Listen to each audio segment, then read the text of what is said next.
After making a hole, it's time to plant the mini tubers.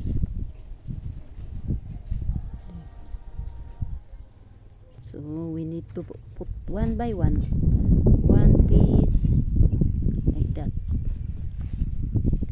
We put in the hole. Then after putting in the hole, it's time to cover it up. Cover them in the soil itself. Like that.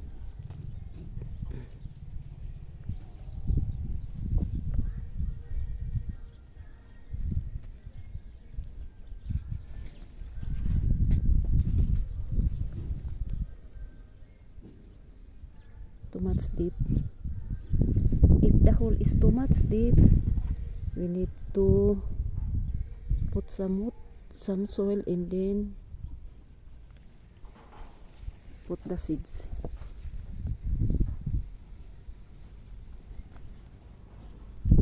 Just like that. When the hole is too much deep, we need to put some soil.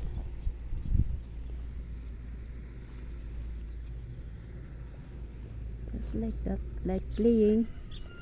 I like playing, but we are planting.